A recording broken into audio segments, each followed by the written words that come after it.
et le vent frais.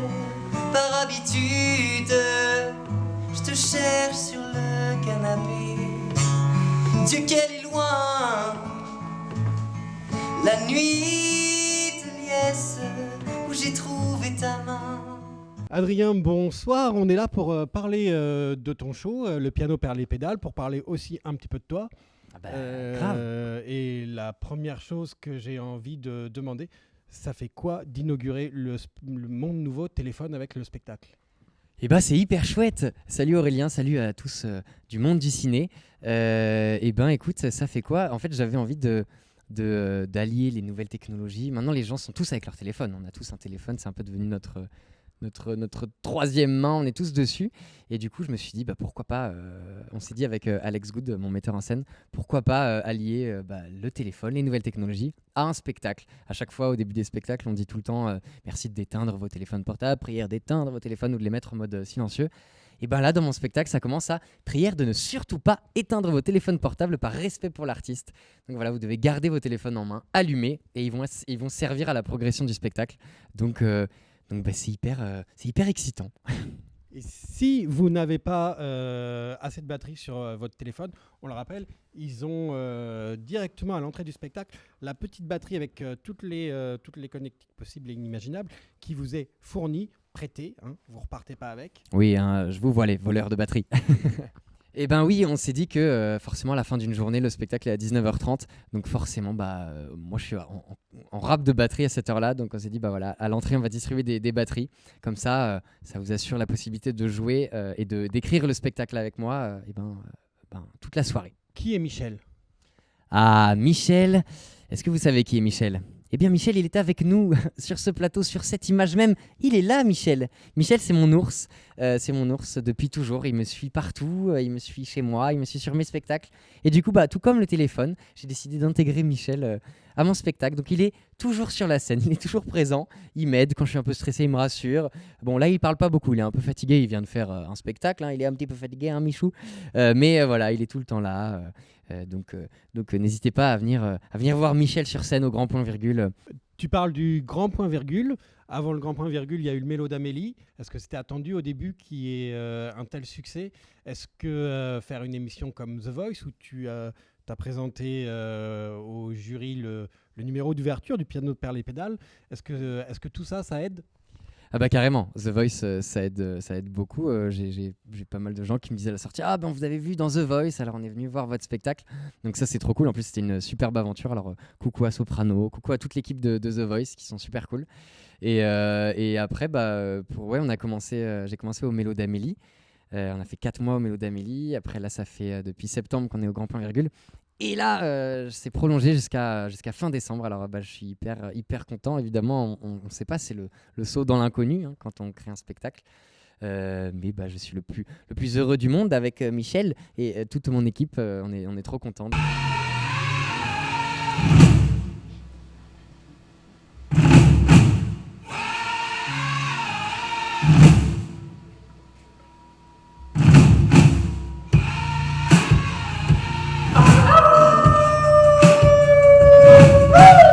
Pour ceux qui viennent voir le spectacle, comme tu l'as dit, c'est interactif avec le téléphone, avec le public. Le téléphone aide à la participation, mais il y a aussi des personnes dans le public que tu choisis pas de façon hasardeuse comme peut le faire l'application. Il y a des gens que tu choisis en dehors des interactions téléphoniques. C'est vrai. Comment tu les choisis ? Quand j'ai des petits comptes à régler, des petites vengeances, je le fais sur scène. Non, mais sinon, je suis plutôt sur l'instant présent. Voilà, quand je sens un bon feeling avec quelqu'un, ou surtout j'essaie aussi de faire monter les personnes qui ont envie de monter sur scène.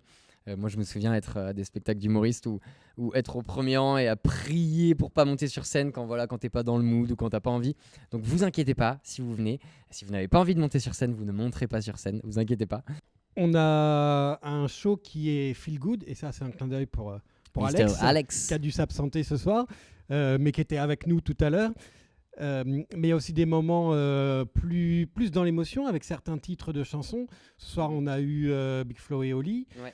On peut avoir SOS d'Intérieur en détresse. Comment vous avez écrit avec Alex et avec le public, mais il y a déjà une base d'écriture entre toi et Alex. Ouais. Comment vous avez écrit ce show? Qu'est-ce qui s'est passé dans vos têtes d'allumés pour faire un truc pareil? C'est pas mal le mot. Franchement, avec Alex, on s'est rencontrés. Alors, il m'avait vu sur la comédie musicale Résiste. Et après, on s'est rencontrés. On était tous les deux jurys d'un concours de talent qui s'appelle Révélation des étoiles. Et donc, toute la soirée, on était côte à côte. Et on voyait, on encourageait des talents, donc des chanteurs, des danseurs, des musiciens. Et on s'est hyper bien entendu. On s'est hyper marré. Et on s'est revus. On est devenus potes. Et à un moment, donc l'été, pas celui-là, mais d'avant, on s'est dit, allez, c'est parti, on écrit un spectacle.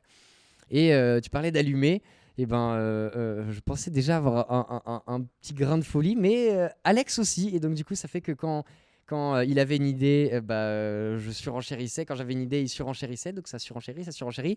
Et on met tout ça dans une marmite, on remue, et ça fait le piano perd les pédales. On va parler un petit peu chiffres, mathématiques. Allez. Combien de costumes, combien d'accessoires, combien de chansons et surtout combien de possibilités différentes? Et il y en a beaucoup. Derrière tout ça, il y a une banque de données de chansons et de costumes. Là-bas derrière, si on va derrière les rideaux, j'ai plein de dressings, j'ai plein d'armoires. En fait, moi, dès que je sors, je pars des coulisses et soit je prends un tiroir où j'ai des habits, soit je prends sur des dressings que j'ai. Et ces montagnes de fringues qui s'accumulent au fur et à mesure du spectacle. Mais il y a beaucoup de chansons, je dirais que au fur et à mesure des choix que j'enlève ou que je remets ou que j'actualise, là, il y a une soixantaine de chansons possibles en ce moment. Et il y a tout autant de costumes et encore plus d'accessoires pour le bonheur du théâtre qui doit stocker tous mes accessoires. Et sur les choix du public, est-ce qu'il y a des soirs où tu as plus envie de faire certains titres et le public en choisit un autre et là tu te dis ah non, moi je voulais celui-là. C'est clair, mais ça m'arrive tous les soirs. Franchement, il y a forcément des... Moi aussi, j'arrive avec un certain mood et une certaine émotion sur scène. Alors, bien sûr, je mets tout de côté, mais ouais, il y a des soirs où j'ai plus envie de faire cette chanson ou cette chanson-là, où j'ai moins envie de faire une autre. Et en fait, comme je découvre en live les résultats, vraiment, moi, il y a un écran géant derrière moi sur scène et je découvre en même temps que les spectateurs ce que je vais chanter. Donc, parfois, je fais « Et alors, ça va être… » non, d'accord, cool. Et dans ma tête, c'est non, pas celle-là. Ou alors, c'est mais c'est quoi celle-là, j'en souviens plus. Ça fait longtemps que je l'ai pas faite. C'est quoi la mise en scène, c'est quoi les paroles, c'est quoi Mais où parfois je suis hyper content. Non, mais moi je les aime bien toutes, donc je suis toujours content. Mais évidemment, j'ai mes petites préférences et parfois il y a des chansons qui sont plus ou moins faciles aussi. Les SOS d'Intérieur en détresse, c'est perché, mais franchement, mais ça fait qu'au moins je me lasse pas. Je peux pas me lasser parce que quand j'arrive au théâtre. Moi, tu sais, généralement dans les comédies musicales ou une pièce de théâtre, t'arrives, tu te refais un peu le déroulé de ton spectacle dans ta tête, tu te refais tes répliques. Et là, en fait, je peux pas le faire parce que je sais pas ce qui va tomber. Donc, et puis, il y aurait trop de choses à répéter si je devais tout répéter. Il y a trop de trucs. Donc j'arrive au théâtre, je me pose et je fais je prépare mes affaires et je vais attendre de savoir ce qui va se passer. Le mot de la fin, il y a un puits au Shifumi. Il y a un puits au Shifumi, mais non, Pour ceux qui nous suivent, il y a un puits au Shifumi. Et Pour ceux qui étaient au Mélo d'Amélie, pour ceux qui ont lu la critique Le Monde du Ciné, on persiste, il y a un puits au Shifumi. Aurélien, chef du Monde du Ciné, m'avait déjà fait la remarque. Il est adepte du puits, mais sauf que le puits, c'est pas équitable parce que ça gagne contre et la pierre et le ciseau. Mais pas contre la feuille. Oui, c'est vrai, mais alors là, il y a un débat. Alors dites-nous dans les commentaires, est-ce qu'il y a un puits dans le Shifumi? Moi, je dis qu'il y a pierre, feuille, ciseaux. Et vous dites quoi? On attend les commentaires. Ah oui, on attend, hein. On vous regarde. Dites qu'il n'y a pas de puits. Le piano perd les pédales avec Adrien jusqu'au 30 décembre, c'est ça? Exactement. Ouais, venez passer les fêtes de Noël avec moi, on va bien rigoler. Et n'oubliez pas votre téléphone. Après, si vous n'avez pas de téléphone ou pas envie de télécharger l'application s'appelle Adrien. Vous pouvez aussi venir sans téléphone, hein. Ça marche aussi. Mais voilà, n'hésitez pas et vous deviendrez les co-auteurs du spectacle avec moi le temps d'un soir et le temps d'une soirée. Pour mon plus grand plaisir. Salut! Merci Aurélien, merci le Monde du Ciné.